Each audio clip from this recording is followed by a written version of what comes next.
This camera is full of crop. Here I am, Vietnam.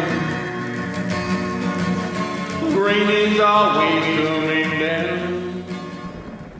Camera talk with Dr. Scott, and here we are this week. We're going to talk about crop factors. This camera is full of crop.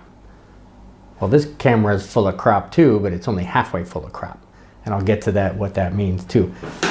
This one is also full of crop, but we're really talking about these kind of cameras, not our cell phone type cameras. But anyway, what crop factor is all about really is talking about the sensor size on your camera as compared to a 35 millimeter equivalent sensor.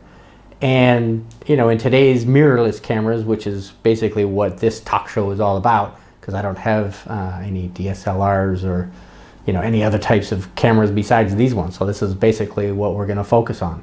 So this is a Sony A7. It's the original full frame package that Sony came out with many years ago now. And as you can see here, this is a full frame sensor. It's a 35 millimeter equivalent. This is my Canon M50. It's an EOS M camera, and it is a APS-C camera. And what that means is the sensor size. If you look at the difference between the two, full frame APS-C size sensor. There's so many different sizes. And what the resulting factor is with this is that it's not obviously the same size of this. So when you're using it for photography or for video, there's going to be what they call a crop factor, which means that compared to the 35 millimeter picture or video size that you're getting with these cameras, the result is that your camera, if this is 35 millimeter, this is APS-C, it's going to be cropped in, which means it's just like cropping a picture in any photo editing software that you have. It brings in the focal point of the photo. Now this is a Canon, and Canon APS-C has a crop factor of 1.6. So it means 1.6 times smaller than the full frame sensor on this camera. Now this camera also has a APS-C mode, but as I just said, Canon has 1.6 crop factor. Sony and the others have 1.5. Why? Because Canon wants to be different. They're special. But anyway, it's 1.5. So that's why I say this camera is full of crop, and this one is also full of crop, but it's only halfway full of crop because the other half is obviously full frame. Now, just because I brought this out, my cell phone here. Oh, I have a message from one of my students. I should probably ignore that though. Yeah. So anyway, isn't he cute, by the way? It's my son. The iPhone 7 is the iPhone of choice that I'm particularly using at this point in time. Has a camera lens back here that's a 28 millimeter equivalent. Now, of course, it's on a small iPhone, so it's got a 12 megapixel sensor in here, actually made by Sony, and it has a focal length of 4 millimeters. So if you do the math on that, 28 millimeter lens divided by a 4 millimeter focal length will get you a 7 times crop factor. So what you would get on this camera and take a picture on this one, the iPhone is going to be cropped in 7 times as opposed to what the full frame view you would get with this. It's what your sensor sees. Then what you see is what you get. So, I just wanted to explain that quickly to you. Now, some people may say, oh, well, that's terrible. Then why would I want a camera that's not getting the full frame or full sensor image that something like this is getting. It's really a matter of personal choice. You know, the die-hard full frame fanatics out. You calling me crazy? That you must have a full frame camera. You must use it, and then you can crop in from there if you really want to crop things. But there's plenty of professionals out there that also use APS-C. You talking to me? Sized camera sensors, as well as micro four thirds too, and that's got a crop factor of 2, so it's even a smaller sensor size. But yet there's plenty of photographers out there that use that format as well. And now for something completely different. Now with crop factor, of course, it all, you know, comes down to the size of the sensor in your camera. Size only matters if it's... Because sensor size affects a number of different things. One would be the resolution of your photo or your video, the low light performance, you know, how well it does when it's at night or in dimly lit areas, your depth of field, you know, where the focus is and how far into the field does that focus go, whether it's a short depth of field where the background is blown out, or whether everything from the front of the photo all the way to the horizon is in focus. It also affects image quality.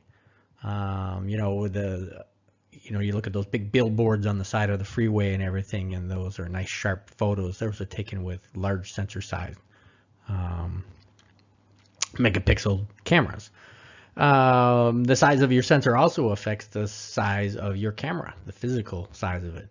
Obviously, you know, giant sensors cannot be put in small footprint cameras.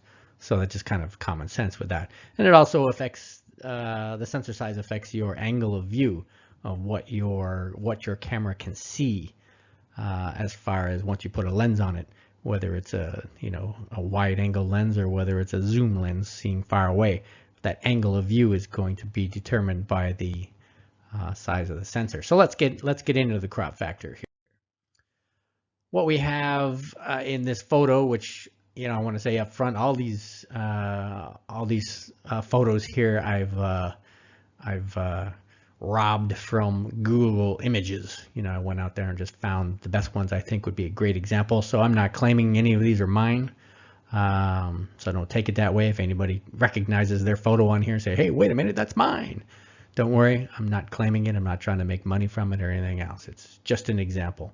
So anyway, that's my disclaimer. So on the left here, we see a full frame image. So in the circle is what your eyes would see, you know, looking through that circle. Within that rectangle, you would see the equivalent of a full frame image, a 35 millimeter equivalent sized photo. So those kids sitting on the hammock there, you know, of course they get chopped off at the knees and whatnot, but whatever's in that yellow or orange box there, rectangle, is what it sees.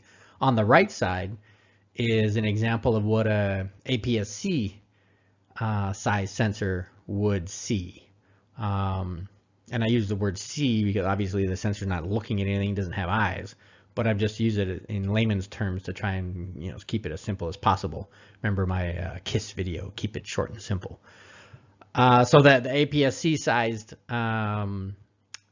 sensor is going to see the, you know, basically the faces of those kids, and from, you know, their midsection up, and you know, it's cropped in, so that's where the crop factor plays a part of this. So on the left is a full framed image, on the right is a crop factor of 1.5.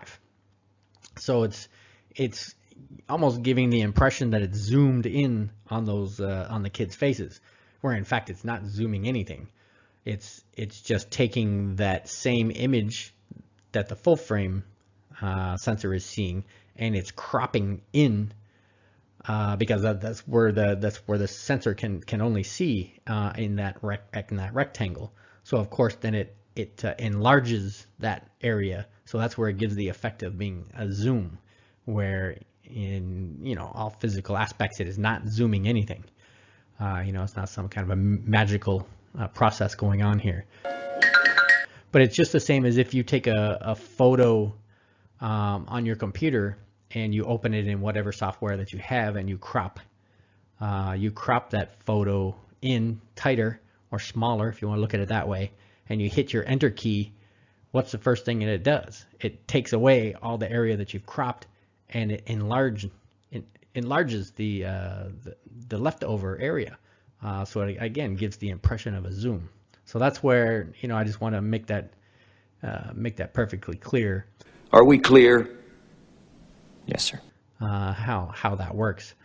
And, you know, when you take another example of how this works again is, you know, let's say these photos were taken with a 50 millimeter lens. On the left, when you put that 50 millimeter lens on your full frame camera, it, you know, gives you this nice rectangular image here. When you put that same 50 millimeter lens on your APS-C camera,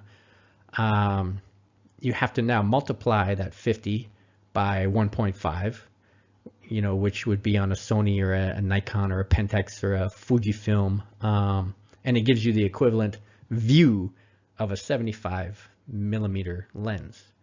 So again, that's where people always talk about it, zoom, giving you a zoom effect.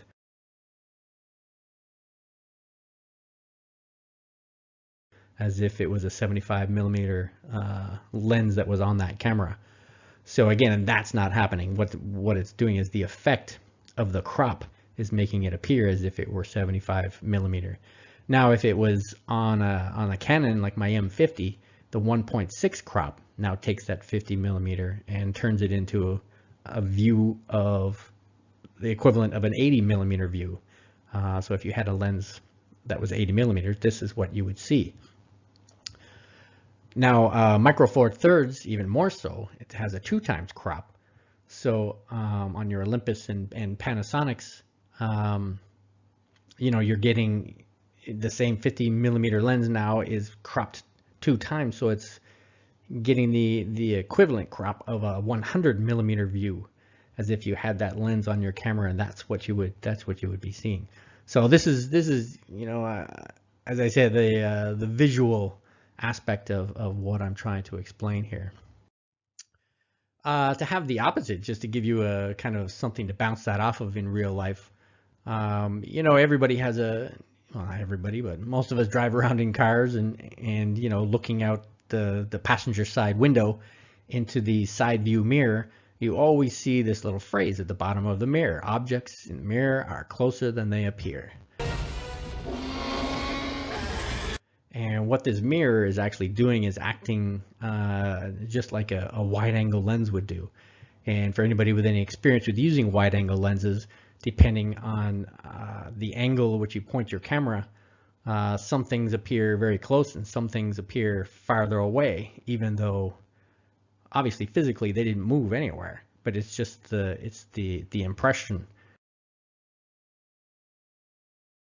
that your sensor is receiving based on the angle of the lens and how you're pointing the camera. So those mountains in the distance are, you know, probably a little further away, but through the wide angle lens they appear like they're really far away. So they're actually closer than they appear. So that's why I just wanted to give an opposite view of something that's cropped in. This is, you know, a side view mirror is something that's actually cropped out. You know, it's picking up more of the scene than what your normal mirror would see.